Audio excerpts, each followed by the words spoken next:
तनाव से या प्रेशर से सिर्फ समस्या ही उत्पन्न होती है। अगर समाधान खोजना है तो मुस्कुराते रहिए। नमस्कार प्रिय दर्शकों, मैं हूं पंडित उज्जवल प्रकाश झा और आप देख रहे हैं पंचानन ज्योतिष।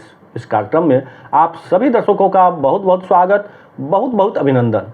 दर्शकों, आज के इस कार्यक्रम में हम बात करेंगे गुरु का राशि परिवर्तन 2026।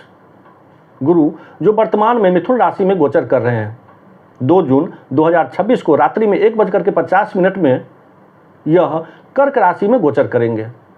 जब कर्क राशि में गोचर करेंगे गुरु तो वहाँ उच्च के होते हैं।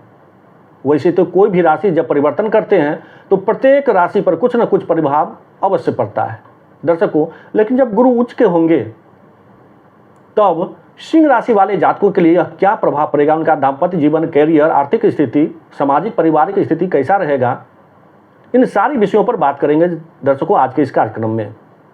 सिंह राशि वाले जातकों के लिए यह गोचर कैसा रहने वाला है।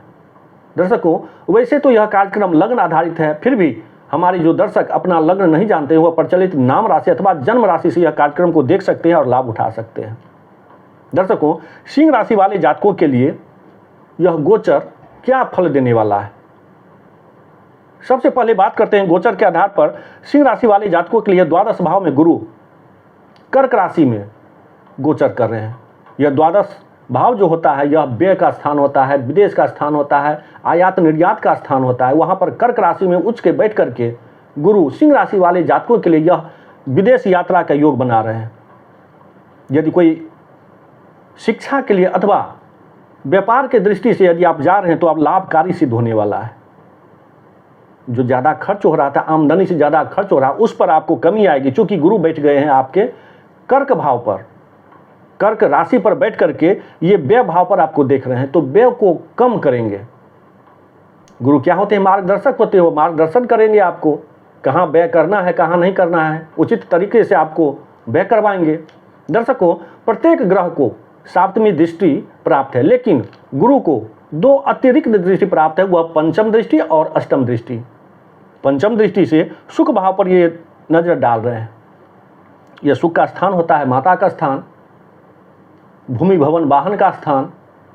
दर्शकों, यहाँ पर दृष्टि पड़ने से गुरु का माता के जो स्वास्थ्य में परेशानी आ रही थी उसमें छुटकारा मिलेगा। भूमि भवन वाहन, यदि आप जमीन खरीदने का, मकान बनाने का, यदि कोई गाड़ी खरीदने का योजना बहुत दिनों से बना रहे थे, अभी तक टाल रहे थे, वह आपको जब गुरु कर्क राशि में जाएंगे, उच्च के होंगे, तब यह आपको देखने को मिलेगा। दर्शकों, यहाँ गुरु बैठ करके आपको इन सारी चीज़ों पर, इन सारी विषयों पर आपको सफलता दिलवाएंगे। जमीन भी खरीदवाएंगे, वाहन का भी योग हो रहा है और घर बनाने का भी योग बन रहा है। इस अवधि में इन सारी विषयों पर आपको काम देखने को मिलेगा और अनुकूलता मिलेगी। दर्शकों, यहाँ हम बात करते हैं सप्तम दृष्टि। गुरु की सप्तम दृष्टि आपके खष्टम भाव पर पड़ रहा है। खष्टम भाव होता है रिपु, ऋण और रोग का स्थान होता है। दर्शकों, यदि कोई पहले से पुराना कोर्ट कचहरी का मुकदमा चल रहा है तो उसका फैसला आपके पक्ष में आने वाला है। कोई पैतृक संपत्ति संबंधी विवाद चल रहा है, वह भी आपके पक्ष में फैसला आएगा।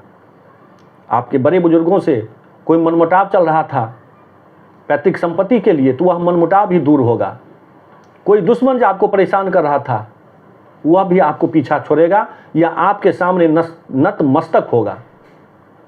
कोई रोग जो आपको परेशान कर रहा था काफ़ी दिनों से, उससे भी छुटकारा मिलने का योग बन रहा है जब गुरु आपके उच्च के होंगे और खष्टम भाव पर अपनी दृष्टि डालेंगे। दर्शकों, वहीं सप्तम भाव पर गुरु की दृष्टि अष्टम दृष्टि सप्तम भाव पर पड़ रहा है। इससे क्या होगा? दाम्पत्य जीवन में जो पहले से खटास अथवा तनाव युक्त जीवन चल रहा था, वह दाम्पत्य जीवन में मधुरता आएगी, अनुकूलता आएगी। दर्शकों, वहीं कोई साझेदारी पार्टनर का काम जो आप कर रहे थे उसमें पहले से आपको किस तरह का लाभ देखने को नहीं मिल रहा था, वह भी यह गोचर से साझेदारी का पार्टनर में भी आपको लाभ मिलेगा।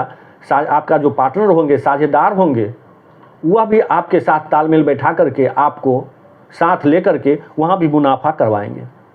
दर्शकों, यह गुरु गोचर का कर्क राशि में जो गोचर गया उसका फलादेश था। वैसे तो दर्शकों, प्रत्येक दर्शकों का अपना अपना अलग ग्रह स्थितियाँ होती है और अलग महादशा, अंतरदशा, सूक्ष्म दशा, इन सारी विषयों को विश्लेषण करने पर हो सकता है कि कुछ भिन्नता आए फलादेश में।